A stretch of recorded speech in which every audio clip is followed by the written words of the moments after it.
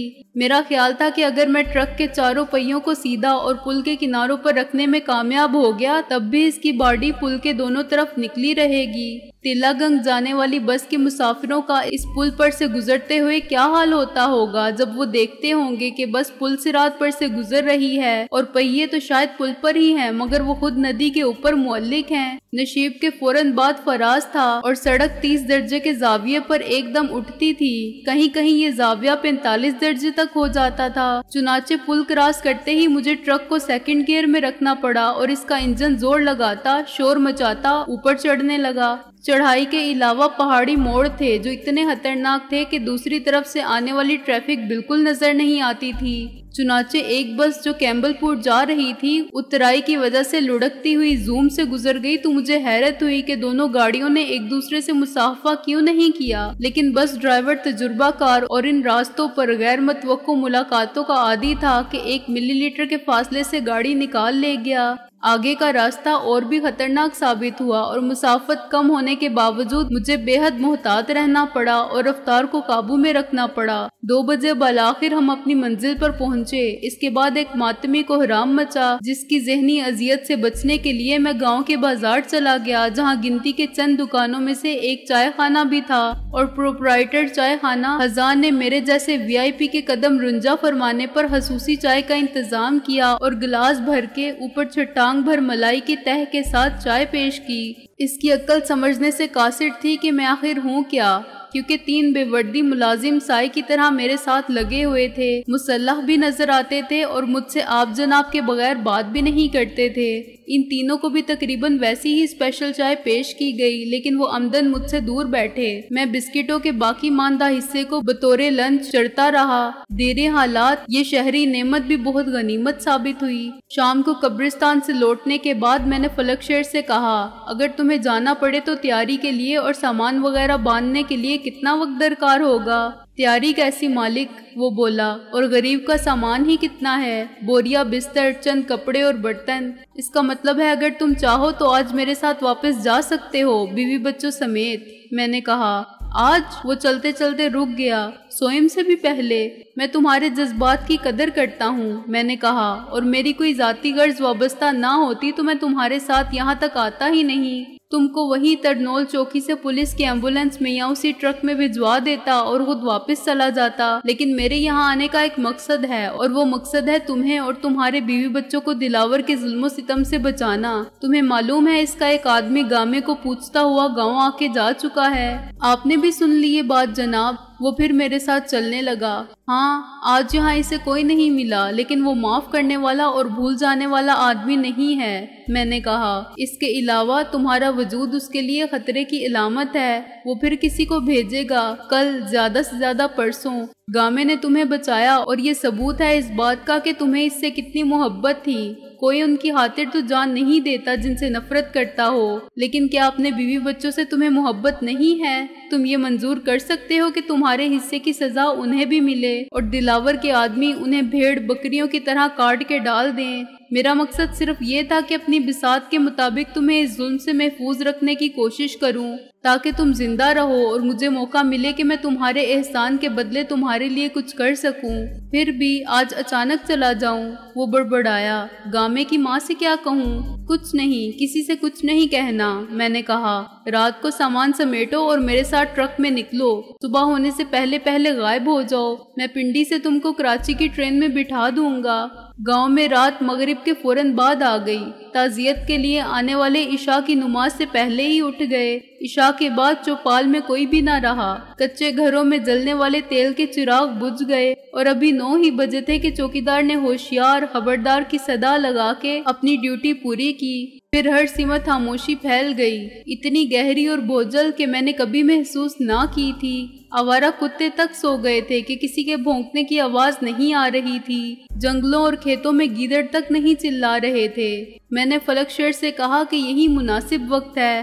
اس وقت میرا خیال تھا کہ فلک شیر کی بیوی اتنی کم مہلت میں اور آدھی رات کو چوروں کی طرح 1000 کوس کے سفر پر نکلنے کے لیے آمادہ نہ ہوگی۔ مرد حقائق کو نسبتاً کم وقت میں قبول کر لیتے ہیں اور حالات کو سمجھتے ہوئے مفاہمت کا راستہ اختیار کرنے میں دیر نہیں لگاتے۔ عورت کے ذات جذبات کا پیکر، جہاں رہے جس کے ساتھ رہے، وفا کے رشتوں کو اتنا استوار کر لیتی ہے کہ آسانی سے توڑ بھی نہیں سکتی۔ لیکن فلک شیر کی بیوی مختلف عورت ثابت ہوئی۔ فلک شیر کے کہنے پر میں نے خود اس سے بات کی تو اس نے میری بات بڑے سکون سے سنی اور فلک شیر کو دیکھتی رہی۔ نہ جانے کیوں فلک شیر نے اس سے نگاہ نہیں ملائی۔